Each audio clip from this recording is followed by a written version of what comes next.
Halo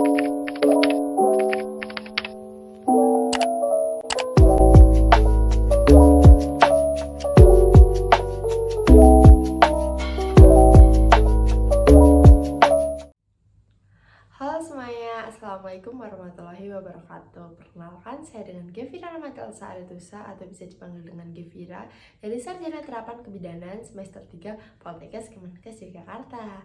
Nah, di video ini saya akan membuat video mengenai komunikasi terapeutik. Di awal video saya akan memberikan penjelasan sedikit tentang apa sih komunikasi terapeutik. Di video selanjutnya saya akan memberikan contoh berkomunikasi terapeutik dengan pasien. Begitu teman-teman. Oke, jadi di awal video ini saya akan menjelaskan tentang materinya dulu ya teman-teman. Komunikasi terapeutik itu sendiri adalah komunikasi yang dilakukan secara sadar antara tenaga medis dengan pasiennya, yang akan berdampak terapeutik atau kesembuhan pada klien atau pasien. Komunikasi terapeutik ini bertujuan untuk mengembangkan segala yang ada dalam pikiran dan diri pasien untuk menuju ke arah yang lebih positif demi mengurangi beban perasaan pasien dalam mengambil tindakan kesehatannya itu sendiri. Nah, di komunikasi terapeutik ini ada 4 fase teman-teman. Pertama fase prainteraksi, kedua fase interaksi, ketiga fase kerja, dan yang keempat adalah fase terminasi. Nah, yang pertama adalah fase prainteraksi. Seperti namanya ya teman-teman, fase prainteraksi dilakukan sebelum kita melakukan interaksi langsung kepada pasien. Di fase ini kita bisa mempersiapkan diri, mempersiapkan materi, serta mengetahui informasi mengenai pasien. Kita bisa merapikan diri kita sendiri dengan berpakaian secara rapi. Kita juga mengetahui apa yang mungkin nanti akan ditanyakan pasien, serta kita mengetahui siapa sih pasien yang akan kita temui nanti. Selanjutnya adalah fase interaksi.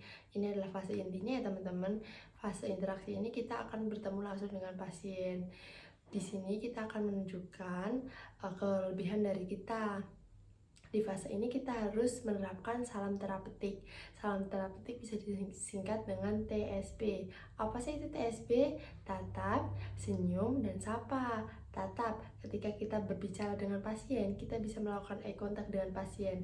Dengan adanya eye contact, pasien akan lebih yakin kepada kita. Selanjutnya, S-nya senyum. Ketika kita bertemu dengan pasien atau sedang berbicara dengan pasien, pastikan kita tersenyum agar pasien bisa merasa kalau wah, ini tenaga medisnya ramah ya, seperti itu. Selanjutnya bicara, kita bisa bicara seperlunya dan sesuai pengetahuan kita. Jangan terlalu terbelit-belit karena pasien belum tentu nanti bisa mengerti apa yang kita sampaikan. Lebih mudah kita menggunakan bahasa sehari-hari agar pasien itu mengerti apa maksud dari kita. Selanjutnya juga bisa dengan evaluasi validasi, kita bisa menanyakan kabar pasien, bagaimana ibu kabarnya. Kita juga bisa meng-cross-check kembali informasi pasien mengenai benar ya dengan ibu A, tempat tanggal lahir di sini, sini, sini. Nah, seperti itu. Kita juga bisa menyampaikan kontrak dengan, baik ibu, saya akan melakukan tindakan ini, nanti tindakannya kira-kira ada sekian menit, sehingga pasien tuh mengerti kalau kita akan melakukan tindakan apa dan membutuhkan waktu berapa lama. Oke, kita lanjut ke fase yang ketiga. Fase yang ketiga ini adalah fase kerja teman-teman. Nah, di fase kerja ini kita akan melakukan tindakan langsung kepada pasien. Nah, di fase ini kita juga harus tetap menerapkan TSP teman-teman. Seperti misalnya kita ketika akan melakukan menensi pasien, kita bisa sambil menatap pasien. Selanjutnya kita bisa memberikan sentuhan yang lembut agar pasien itu merasa nyaman. Nah, setelah tensi kita bisa menjadi pendengar yang baik. Biasanya setelah ditensi itu pasien akan sedikit memberikan keluhannya kepada kita. Nah, kita harus menjadi pendengar yang baik. Bisa juga ketika kita menjadi pendengar yang baik, kita bisa sambil menatap matanya dan tersenyum seperti itu.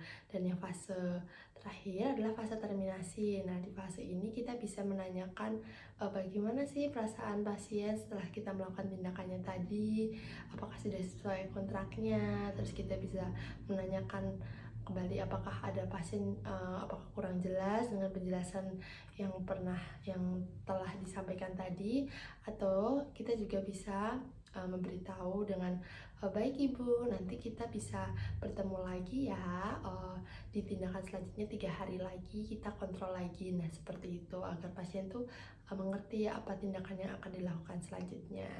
Nah itu dia sedikit pemaparan materi dari saya mengenai komunikasi terapeutik. Untuk komunikasi terapeutik selanjutnya bisa ke video saya selanjutnya. Oke teman-teman, ini fase prainteraksi. Di fase ini kita bisa mempersiapkan diri dengan kita merapikan penampilan kita agar lebih rapi. Selanjutnya kita bisa mempersiapkan alat untuk pasien. Assalamualaikum, selamat malam Ibu. Waalaikumsalam, selamat malam Bunda. Ini pendaftarannya ya? Iya. Oke, silahkan duduk. Terima kasih. Oke, perkenalkan saya dengan Bidan Gevira. Selanjutnya ini benar dengan Ibu Lis ya? Iya, betul. Oke, tanggal lahirnya 10 November tahun 2000. Iya. Berarti ini sudah 23 tahun ya, 23 tahun. Oke, bagaimana kabarnya Bunda? Alhamdulillah baik Ibu. Oke, sebelumnya ini datang sendirian aja? Iya, sendiri, kebetulan suami saya pas kerja jadi nggak bisa nganterin. Oke gitu, ada yang bisa saya bantu, ada keluhan? Gini Bu, saya itu kan kemarin telat 2 minggu, telatnya 2 minggu, terus pagi nyoba untuk tes pack, ternyata hasilnya itu ada garis 2. Oke, kalau gitu mending kita cek aja ya Bu di sini, cek lagi di sini ya. Oke, sebelumnya saya tensi dulu ya Bu ya.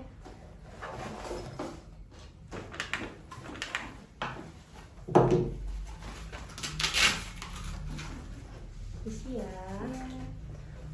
Waktu saya tensi nanti Ibu jangan bergerak atau berbicara biar hasilnya akurat ya Bu. Iya.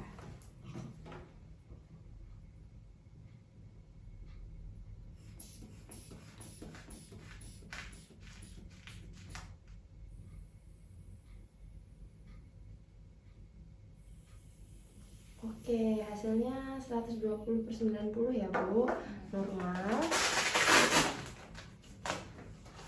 Oke.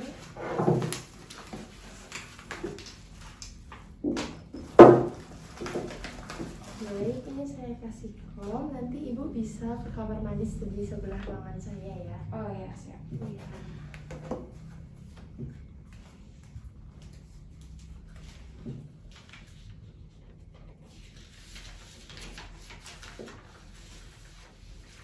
Ini Bu, sudah.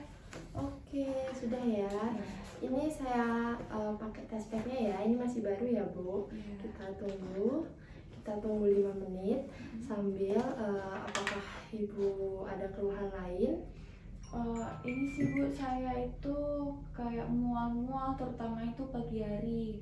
Terus ini sampai pusing juga, kadang nggak bisa jalan sampai digendong sama suami saya. Gitu ya. Oke, kalau itu tuh kalau mual di pagi hari mah itu biasanya normal ya Bu. Kan biasanya kalau mual atau muntah di pagi hari itu bisa aja karena lambungnya kosong. Nah, untuk menanggulanginya biar nggak kayak gitu, Ibu bisa nanti kalau misal habis bangun tidur tuh Ibu bangun tidur bentar, jangan langsung duduk. Terus nanti habis itu duduk. Nah, habis duduk nanti Ibu bisa minum air putih dulu. Jadi di samping tempat tidur Ibu bisa sediain air putih. Nah, nanti habis minum air putih Ibu bisa bangun baru beraktivitas. Itu bisa buat menguranginya sih. Atau enggak kalau Ibu sebelum Ibu mau tidur, Ibu bisa minum susu atau minum jus, atau bisa juga minum jus, susu, air putih yang banyak, atau juga bisa makan permen. Itu tuh juga bisa untuk mencegah hipoglikemi gitu. Hipoglikemi itu apa ya Bu? Kalau hipoglikemi itu tuh adalah kondisi ketika kadar gula darah Ibu di bawah 70 mg gitu. Tapi kayaknya mungkin Ibu itu salah satu faktornya karena Ibu hamil ya. Oke, terus ada lagi? Sama ini Bu, akhir-akhir ini tuh saya sering keputihan kayak gitu, jadi harus sering ganti celana dalam karena risih kan gitu. Kok itu normal nggak ya Bu? Kalau keputihan itu juga bisa jadi normal Bu, karena kan keputihan itu terjadi karena meningkatnya hormon estrogen pada hamil trimester 1. Kalau misal ibu kan tadi udah garis 2 tuh di rumah, dan ini dites lagi. Kalau emang benar berarti ibu sudah masuk trimester 1 nih. Nah, dengan meningkatnya hormon estrogen itu menyebabkan produksi lendir pada serviks itu meningkat. Jadi itu tuh sebenarnya nggak apa-apa sih Bu, itu normal kalau nggak benar-benar sampai berlebihan banget gitu. Terus ibu juga ketika nanti BAB atau BAK, ibu juga bisa melakukan personal hygiene ya Bu. Jadi ibu harus menjaga kebersihan. Misal nanti kayak udah basah gitu, ibu ganti aja yang kering biar biar tetap kejaga gitu kelembapannya. Oke, kita sebenarnya udah 5 menit ya. Iya. Oke Ibu, wah ini hasilnya garis 2 ya. Alhamdulillah, selamat ya Ibu. Ya, berarti hamil ya Bu ya? Iya, nah karena Ibu sudah dinyatakan hamil, selanjutnya Ibu bisa besok atau kapan waktu senggangnya Ibu bisa ke puskesmas terdekat dari rumah Ibu, buat nanti Ibu minta buka IA di sana, sekaligus nanti melakukan beberapa tes laborat di sana gitu Ibu. Selanjutnya, oke. Oh iya, karena ibu sudah dinyatakan hamil, saya akan memberikan sedikit saran ya Bu. Jadi kan ibu sudah hamil nih, sudah berbadan 2. Nah ibu juga harus menjaga kesehatan jasmani dan rohani ibu. Ibu nggak boleh capek-capek. Terus ibu juga bisa jaga perasaan ibu ya. Biasanya kan kalau trimester 1 tuh ibunya agak kemudian ya Bu ya. Nah ibu bisa jaga emosinya kayak gitu. Selanjutnya juga ibu juga bisa makan, tapi makannya ibu bisa atau agak susah nih? Susah sih. Agak susah ya. Nah ibu bisa makan 2 jam sekali, tapi dikit-dikit, daripada ibu makan 3 kali sehari tapi nanti malah kayak ibu mual atau muntah. Ibu bisa misal kayak makan 2 jam sekali, nyemil gitu tuh nggak apa-apa ibu kalau di trimester pertama. Terima kasih banyak ya Bu Bidan ya Iya, informasinya. sama-sama. Mungkin itu saja yang saya tanyakan. Untuk administrasinya gimana? Oh iya, kalau untuk administrasinya nanti ibu bisa ke meja pendaftaran tadi ya. Terima kasih ya Bu ya. Iya. Permisi. Iya. Nah, itu tadi teman-teman, contoh video komunikasi terapeutik yang telah saya buat. Ketika kalian akan melakukan komunikasi terapeutik, kalian harus selalu mengingat salam terapeutik ya teman-teman, yaitu TSB. Tatap, senyum, dan bicara. Ketika kalian berbicara dengan pasien, usahakan kalian menatap mata pasien. Apalagi ketika pasien sedang berbicara dengan kita, mengatakan keluhan-keluhannya. Usahakan kita menatap mata pasien agar pasien lebih merasa yakin kepada kita karena kita menatap matanya. Kita juga bisa sambil tersenyum ketika berbicara dengan pasien dan menggunakan bahasa-bahasa yang mudah dimengerti. Walaupun kita menggunakan masker, kita harus terlihat seperti tersenyum ya teman-teman. Nah, itu dia video dari saya. Semoga videonya bermanfaat bagi kalian semua teman-teman. Thanks for watching. Wassalamualaikum warahmatullahi wabarakatuh. See you.